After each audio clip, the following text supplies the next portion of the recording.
Now, Way 31 Sports with Max Cohan.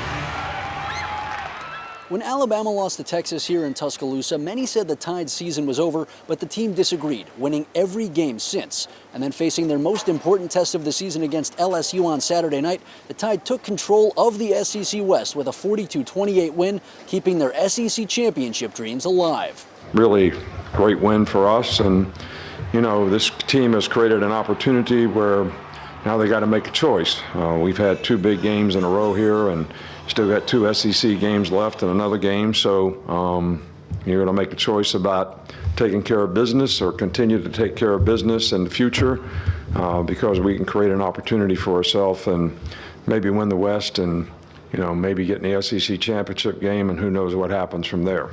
The first Saturday in November has been circled on the calendars of college football fans all year long, but somehow this highly anticipated game lived up to the hype. Early on, it was an absolute shootout, with Jaden Daniels bolstering his Heisman case with big-time runs and throws, and Jalen Milroe doing the same for Alabama with 3 first-half rushing scores. No team could gain an early edge, and the game went into the half tied at 21. Daniels sent the Tigers driving to start the second half and put LSU in front, but their lead wouldn't last long. Milroe and the boys kept the rushing attack going, tying the game on a Roydell Williams score and then taking the lead on Milroe's 4th rushing touchdown of the day, setting a new Alabama quarterback record. When we signed up for this game, we didn't sign up to win by 2 points, 3 points, 4 points. We signed up to win the game. So no matter who we play, our approach, approaching the week is doing our job and winning the game. So whatever happens, happens. But the biggest thing we have to do is constantly grow and learn from some areas that we need to improve on, but our job is to win. And despite their early struggles to contain him, the Tide's defense would stand strong late against Daniels, with Terrion Arnold picking him off to set up the nail-in-the-coffin touchdown. Daniels would eventually leave the game with a head injury, finishing his day with 219 pass yards, 163 rush yards, 3 total touchdowns, and 1 interception. And while Alabama won the game, Daniels gave them all they could handle.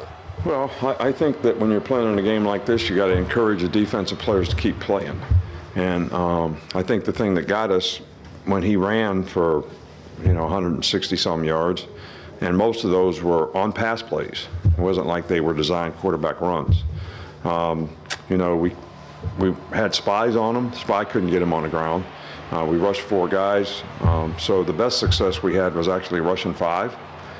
Kept him in the pocket, pressed him up a little bit, but the message was we told them at halftime we got to be a little more aggressive. We're going to have to play man-to-man. We're going to have to push the pocket on the guy. So and we did a pretty good job of that. And of course, Dallas getting a tip ball and getting the interception, was huge in the game. And that's how you got to play. Now, many had expected that this game would have the potential to decide the SEC West, but Ole Miss scrapped that possibility with their win Saturday. Now it'll have to wait until next weekend, and all Alabama will need is either a win over Kentucky or an Ole Miss loss to Georgia. For the record, the Wildcats have only beaten the Tide twice. Reporting in Tuscaloosa, Max Cohan, Way 31 Sports.